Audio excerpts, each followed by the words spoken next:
नमस्कार, मी वर्षा नलवडे देशमुख या बुलेटिनमध्ये आपलं स्वागत करते। राज्यासह देशभरात नेमकं काय घडतं न्यूज टॉप 9 मधून बघूयात। सुरुवातीला बघूयात मोठ्या टॉप 9 राजकीय बातम्या। देशात देवेंद्र भाऊ आणि महाराष्ट्रामध्ये शिंदे असं झालं पाहिजे। देवाभाऊंची दिल्लीवारी त्यांनी करावी, देशाचे सूत्र त्यांनी हाती घ्यावी। शिंदेंमुळे राज्यामध्ये भाजपचं सरकार आलं। शिंदे सेनेचे नेते बच्चू कडू यांची प्रतिक्रिया। फडणवीस केंद्रात गेल्यास बावनकुळेंकडे सूत्र येतील, स्वतः फडणवीस त्यांची शिफारस करतील। शिंदे पुन्हा सीएम होणार नाहीत, संजय राऊत यांची राजकीय भविष्यवाणी।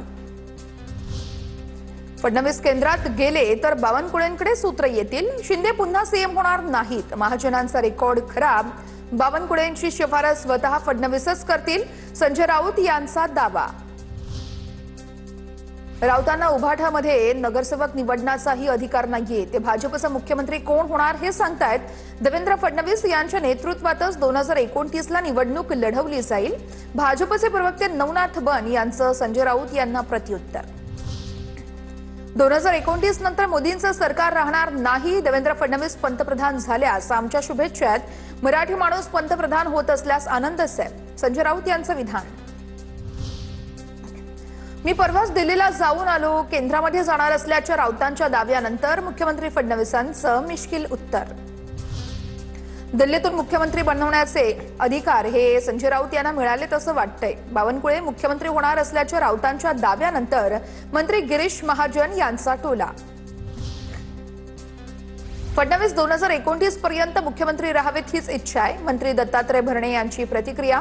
तर बच्चू कडू देशाचे नेते, त्यांनी त्यांचं मत व्यक्त केलं, भरणेंचा टोला। शिंदेंच्या शिवसेनेने केलेल्या ऑपरेशन टायगरचे फोटो समोर। श्रीकांत शिंदे आणि प्रताप सरनाईकांनी फुटीर खासदारांना लोकसभा अध्यक्षांकडे नेलं होतं। श्रीकांत शिंदे चार्टरने ओम राजे निंबाळकर यांनाही घेऊन गेल्याचं समोर। आता पाहूया तो टॉप 9 राजकीय बातम्या। अखेर सत्याचा विजय, पद्मसिंह पाटील यांच्या समर्थकांचा व्हिडिओ व्हायरल। पद्मसिंह पाटलांच्या जुन्या सहकाऱ्यांकडून भेटीगाठी, एका सहकाऱ्याकडून सोशल मीडियावरती मनोगत व्यक्त। उद्धव ठाकरेंचं 18 जुलैला नागपूरमध्ये रामरक्षा आंदोलन, राम मंदिरातील चोरीच्या विरोधामध्ये आंदोलनासाठी आदित्य ठाकरे आणि मुंबईतले नेते नागपूरला जाणार।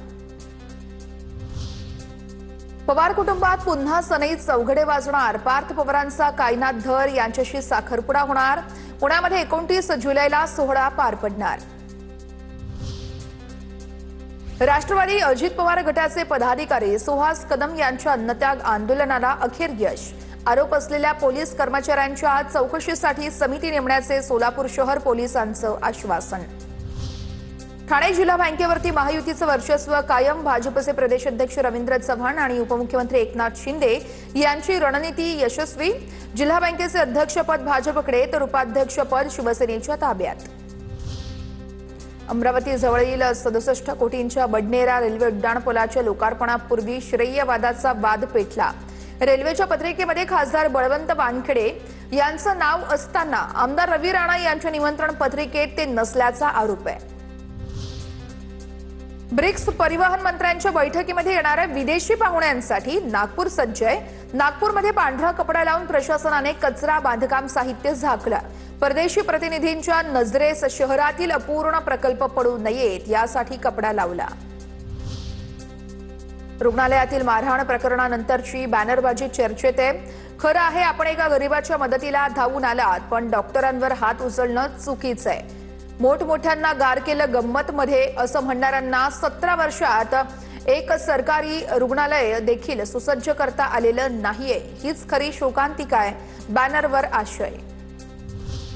मुंबईतील अंधेरी रेल्वे स्थानकामध्ये मराठीत संवाद साधण्याची मागणी केली आणि त्यामुळे एका मराठी प्रवाशाला रेल्वेच्या टीसींनी अंधेरी स्थानकात जवळपास 1 तास बंदिस्त करून ठेवल्याचा गंभीर आरोप आहे। संबंधित प्रवाशाविरोधात सरकारी कामात अडथळा आणल्याचा गुन्हा दाखल करण्याची धमकीही देण्यात आली आहे आणि हा व्हिडिओ मोठ्या प्रमाणात सोशल मीडियावर व्हायरल होतो।